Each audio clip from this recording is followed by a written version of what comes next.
Good evening. Tonight, let me tell you how and why the British deliberately misled the communists and maneuvered their open front workers into a false position. In the Legislative Assembly meeting of July the 20th, I recounted how Lim Chin Siong and his friends had been taken for a ride by the British over a period of several months at lunches, cocktail parties, dinner parties, and other social occasions. The UK Commission officials dropped hints to Lim Chin Siong and his friends, and even generally to businessmen and sharebrokers, both local and British sharebrokers, giving everyone the impression that they considered Lim and his friends reasonable and sensible people. Slowly, Lim and his friends were led to believe that if they were to obtain power by constitutional means, so long as the military bases were left untouched, the British would be quite happy to let them run this island. Lim was putting on his best act. He was pretending to Lord Selkirk and his officials that he and his friends like Fong Swee Swan were just like To Chin Chai and myself. They were also PAP non-communist socialists, only that they were in the more radical wing of the PAP. Selkirk and his officials had no doubts whatsoever that Lim was the most important open front communist leader, but they pretended to believe Lim's act that he was a genuine non-communist socialist. And the British went out of their way to be nice to Lim and his friends, encouraging them to believe that there was no constitutional difficulty to their taking over the present government or forming the next one. On the other hand, the British pressed us, the Singapore government, to curb and contain the subversive activities of Lim and his friends. We were therefore puzzled when we found that Lim and his friends were absolutely confident that they could take over and run the government. We could not understand how they came to believe this when, on the other hand, we were being pressed to take action against them. It was only after the Anson by-election, 2 days before the motion of confidence in the Assembly, when we found that Lim Chin Siong and his friends were in conference with the UK Commissioner at Eden Hall, did it dawn on us that this was a deep ruse which had been going on for some time. So long as Lim and his friends believed that they could not assume power without getting into trouble, they would play it quietly and not give trouble to the Singapore government, particularly a PAP left-wing government. So long as they did not attack the Singapore government, the British could not get the government to go out of its way to suppress Lim and his communist friends. So the British led Lim and his communist friends to believe that they could take power. And once they believed this, they became bold. First, they pressed us to change our policy. We refused. And then came the attack by the communists on the PAP. Lim and Fong said they went to tea at Lord Selkirk's residence for social friendliness. Unfortunately, Woodall has later admitted that they went to see Lord Selkirk, in his own words, to clarify the situation. Now, James Putucherry, in a letter to the Straits Times of the 21st August, enlarged further on this. He said, "But it must be a very strange state of affairs, when a great plot is nothing more than the stating of the correct constitutional position. Were the PAP leaders expecting the British to say that constitutional rights were reserved for PAP leaders only? If not, why all this sensationalism? And he said, I am prepared to accept this statement of the constitutional position was in reality a great plot if the PAP leaders could tell me what the British were trying to achieve by it. Well, we can. What the British wanted to achieve was to get the communists to come out into the open on their own, attack the PAP, and be purged in retaliation. Lim Chin Siong, the Communist Open Front leader, was helped by Woodhull and James Puttichieri, and also by sympathizers like Francis Wong, the editor of the Sunday Mail. Francis Wong was also testing the ground at the UK Commission, having confidential discussions over lunch with UK Commission officials. By June this year, they all became convinced by the British that constitutional rights were open to them and that they could assume power. The green light had been given. They could outleft the PAP. In this way, they blundered into their conflict with us. The British have more experience in dealing with such delicate situations. Whatever embarrassment our exposure caused them, they have said absolutely nothing, and thereby they have saved themselves further embarrassment.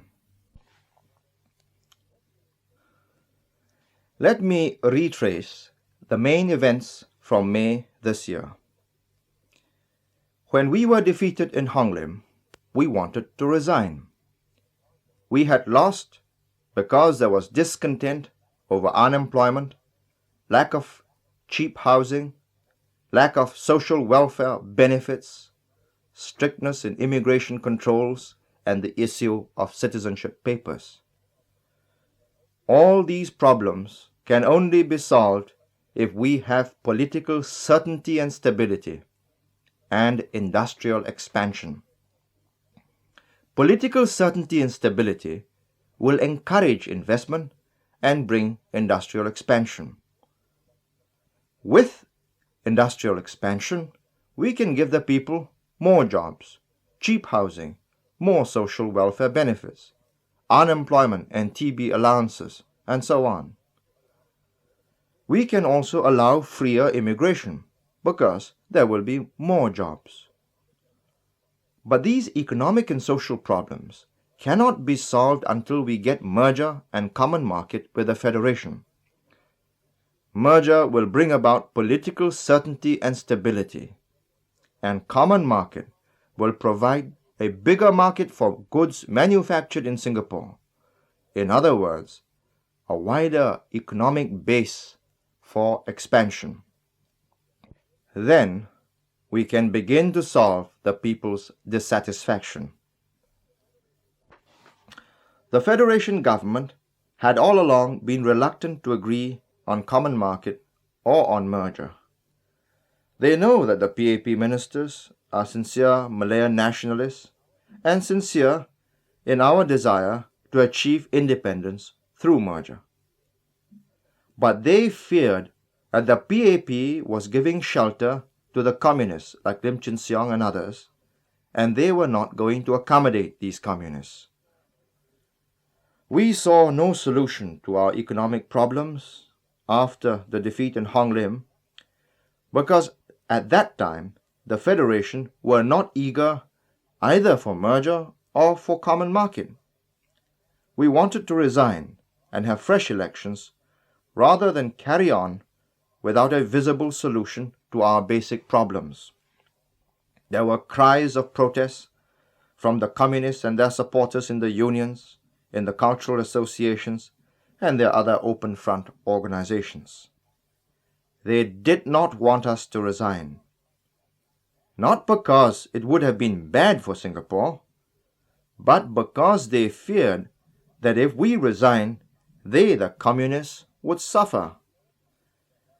They feared that there might be no single political party who could win the elections and form the government. In such an event, a coalition government would have to be formed, and such a coalition would eventually be manipulated by the British into an anti-communist front, and the communists would be purged and suppressed. So, from all their quarters came the cry that the people were behind the PAP, and it was our duty to carry on. You will remember my May Day speech at the Jalan Besar Stadium. I clearly explained that the government was not there just to be made use of by all and sundry, including the communists. We were in office for the purpose of resolving the basic economic and social problems of the people. If we could not do this, then it was our duty to resign. But some time after the Hong Lim by-election, Lim and his friends became confident, as a result of conversations with UK Commission officials, that if we resign, they, the communists, could make a bid for power. So they planned to persuade a majority of the PAP assemblymen not to resign, but to carry on under new ministers, with Dr. Lee Siew Choh as the Prime Minister and Dr. Sheng Nam Chien as the Deputy Prime Minister. They still did not want to face general elections. Instead, they hoped to persuade at least 26 assemblymen to carry on under the same PAP symbol, but with they, the communists, leading Dr. Lee and Dr. Sheng. They started to work feverishly to try and win over as many assemblymen as possible. You will remember, on June the 2nd, Lim Chin Siong issued a statement supporting the PAP in the Anson by-election on condition that we agreed to demand the abolition of the Internal Security Council in the 1963 constitutional talks. This, you will also remember, was exactly the line taken by the Plen. Lim pressed us for our stand. On the 9th of June, Dr. To, chairman of the PAP, announced that the government would demand complete independence through merger with the Federation. Then, on the 12th of June, in an angry statement, they demanded the immediate release of the detainees, immediate implementation of the reunification of trade unions, the granting of citizenship rights to anti-colonialists, in other words, to communists and their supporters who have had their citizenship papers withheld. And they demanded more freedom of speech, freedom of press and organization for the advancement of the anti-colonial struggle. What they mean is the communist struggle. All these demands were made only after we stated our stand on independence through merger in the 1963 constitutional talks, and after we refused to support the communist demand for the abolition of the Internal Security Council. Had we agreed to the communist demand, then the course of history would have been completely different. There would have been no conflict between the PAP and the communists in the open. But we would have agreed to a united front on communist terms for the advancement of the interests of the communists, not for the advancement of the interests of the people. Meanwhile, 2 governors and 1 high commissioner flew in to Singapore from Borneo. The Tunku then went to Brunei for a state visit. Mr. Macmillan, the Prime Minister of Great Britain, said that the Tunku's Malaysia proposals were striking. Lim Chin Siong and his friends got excited. They believed that we had come to some secret agreement for merger and they would be in a fix. The plenipotentiary of the MCP, whom I have told you about, must have thought that I had lied to him on May the 11th, when in answer to his question whether merger was likely soon, I had said that it was not. That was May the 11th, and I had then believed that early merger was not on the horizon. But the Tunku changed the whole perspective by his speech on Saturday, the 27th of May, to the Foreign Correspondents Association at a luncheon in Singapore, when he then for the first time mooted merger and Malaysia. The Plen must have believed that I had concealed this from him and wanted to take the communists by surprise. The thing they fear most is that security would be in the hands of a pan-Malayan government which they would not be able to intimidate or control. Lim issued fierce statements and threatened us with dire consequences about the anger of the people at our selling out Singapore to the Federation. At that time, there was no agreement, even on principle, with the Federation government on merger.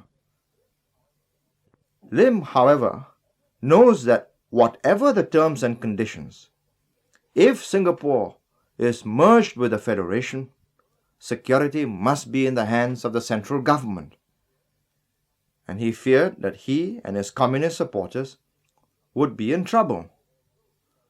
So although there were no terms or conditions then agreed or known, he, in a statement published in the press on the 9th of July, said that they, Lim and his friends, and I quote his exact words, were clear that socialists must ensure that the principle upon which unification of the territories were to be brought about must advance the interests of Malayan socialism. What he meant was merger conditions must advance the interests of the Malayan communists. They were not concerned about the interests of the people. In my next talk, I shall explain this paradox, this contradiction, why the communists prefer a British-controlled Singapore without the Internal Security Council to a Singapore independent together with the rest of Malaya.